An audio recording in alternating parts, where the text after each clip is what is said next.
When were you in band? I was first in the band in 1935 under Leroy Allen, who was the director at that time. Oh, goodness, and then, yeah, I understand there were a lot of other sets of years you've been in the band. Well, I was in the drum major of the band in 1936 and 37. Oh, goodness. And at that time we had a mascot by the name of Jimmy Casebeer, who was the 5-year champion of the National American Legion Drum Corps. And then in 1939 and 40, we had the first majorettes in the Pacific Coast Conference schools. That was interesting. And they were very fine. They were all basically on scholarships because they were so good. And then in 43, I came back to the band for 43 and 44 and 45.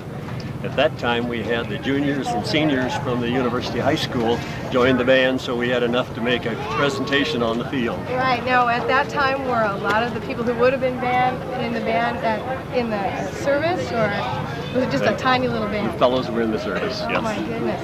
Now, when you got the first majorettes, was that the first time the women had been allowed in the band? That is correct. They were the first girls in the band. In fact, in any band in the Pacific Coast Conference. No kidding. Oh, my goodness. Well, we're famous for our pranks, the things that we pull on USC and the other bands. I know in the 80s there were a lot of different things. What was going on prank-wise in the 30s and 40s? Well, in 1939 we did a joint band stunt with the Cal Band in the Coliseum, where we had 250 people on the field, and it was chosen by 20th Century Fox as the band stunt of the year on a national basis, and it made the 20th Century Fox newsreels. Oh my goodness, played everywhere, I'm sure. We often did joint band stunts with everyone except SC and Stanford. I can't imagine why. I don't know why that would possibly be. Well, it's great to have you here, and you've been playing since when? When did you start playing the saxophone? 1929. That's wonderful. That's great. And you've been playing ever since? Never put it down? Oh no, I've played with almost steadily ever since, yes. That's great. And at UCLA, when I was there, we had dance bands, and we played for the fraternity and sorority initiations and for the Masonic club dances and numerous groups of that kind. All right, well, it's wonderful to have you here, and congratulations, handshake here. Well, and the reunion was a wonderful idea. Oh, good. Well, so that, every time they marched out 5 times. They just did 5 halftime shows in a row, and every time they'd start in the end zone and go down, and we'd get whatever their fight song was down the road. It was five halftime shows. That's all they learned. Or 5 pre-games. It was really kind of funny. Or how silent we came out for Mirage Bowl. How silent the stadium was. And that the pre-game time was the time listed on the ticket rather than. I got to the count. Oh, that I remember. So we had like an audience. We had an audience. The place was full and silent when we marched in. You're like, it was a very eerie experience. No, I wish. I was a freshman. I enjoyed band that year. I was a sophomore. Once again, clarinets didn't go in. Yeah, we only took 8. That was my benefit for playing out the wood. All I remember is Greg Odie screwed up the halftime show. Was he announcing? No, he was a drummer. He was one of the Playing that. Everybody was keying off of Greg, and he stopped like 10 yards before he was supposed to. Or went 10 yards further, so there was a big gap in the middle of the show. He corrected it later. Marching down the Ginza and having 3 lanes of traffic when you're up next to us. Yeah. 1 lane of band and 3 lanes of traffic. Oh, jeez. That was a lot of fun. The Japanese loved it. Called our buses. Oh, when SC forgot. Oh, yes. When SC canceled our buses. So we all had to get. That was a long time. That was my freshman year, 80. We had to call. We had to just all scramble in cars. SC canceled all our buses, so we had to get our own. And then the TV lady was like screaming at us to go, but the SC was supposed to go first and do their pregame first, and so we were home. And we didn't have all of our people. That was in the days we did elaborate pregame. Rinky-dinky.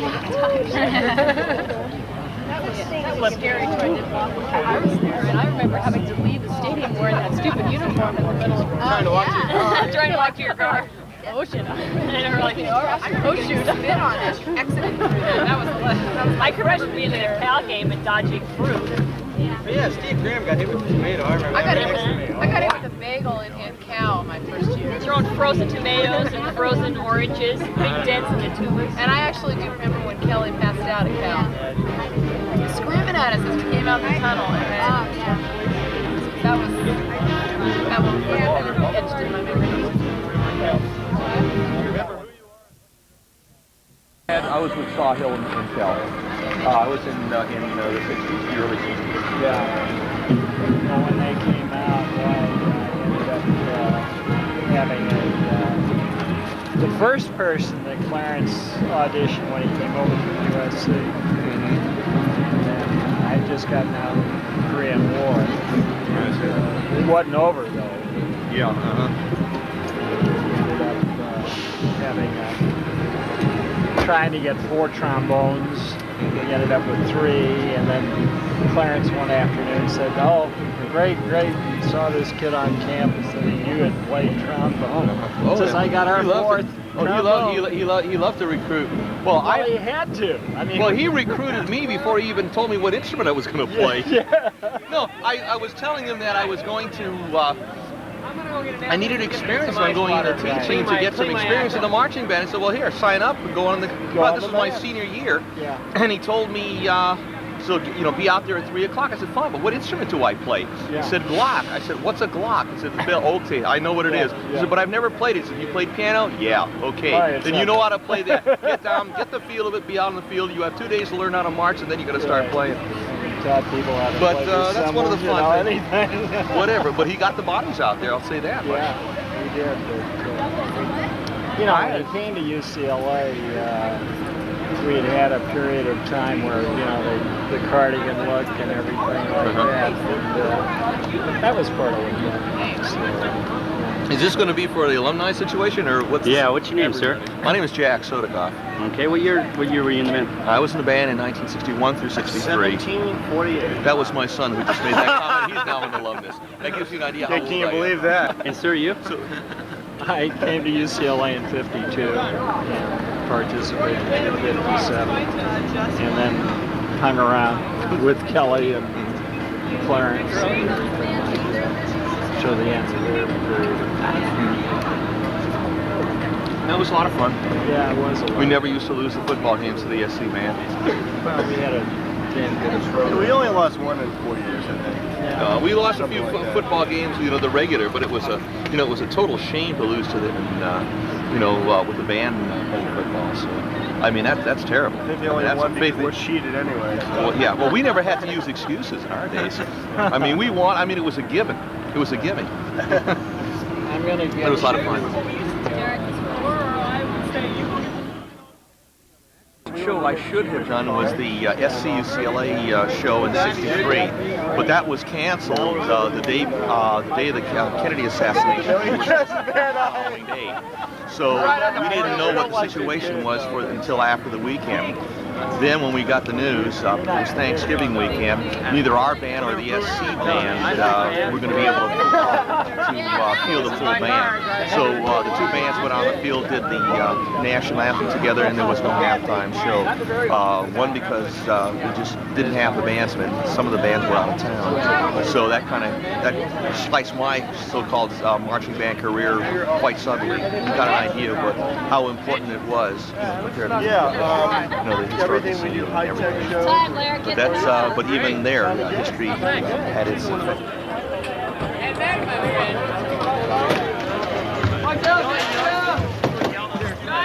My name is Carrie McDade. I was in the UCLA band from 1969 to 1973, and I married Chuck McDade, who was also in the band at that time. And I was the first woman in the UCLA marching band in 1972.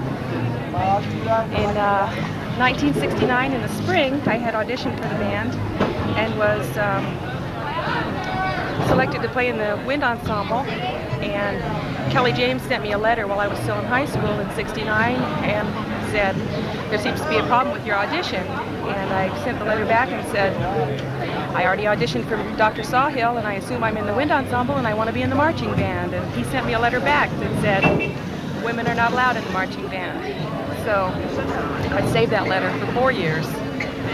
In 1972, there was a lot of women's activist things going on campus, and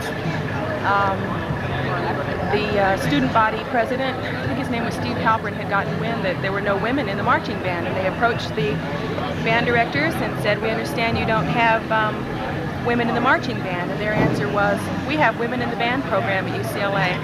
which was true because I played in the wind ensemble for all those years. But I heard that they were sort of misrepresenting it, that there were women in the band program, but I still wanted to be in the marching band. So I took that letter that Kelly James wrote to me in 1969 to Steve Halpern and gave it to him. And he used that letter to cut off the band's budget for 1972-73 and said, no women in the marching band, no money for the band. So that's how we got in. And the people that were in the band were pretty happy to have women in the band. I was elected as outstanding band member by the band staff in 1972.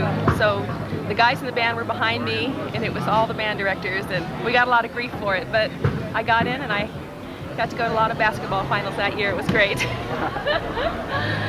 So I can say that I was the first woman in the UCLA band, and I also started the Epsilon Kappa chapter of Tau Beta Sigma because Kelly wanted to have a KKY TBS convention at UCLA, and you couldn't have it unless you had a sorority and a fraternity, and that was one of my bargaining chips as well. I said, well, if you want a sorority, you let women in the band. So it was, looking back on it, it wasn't as interesting then as it seems to be now. Okay. That's it. Thank you. You're welcome.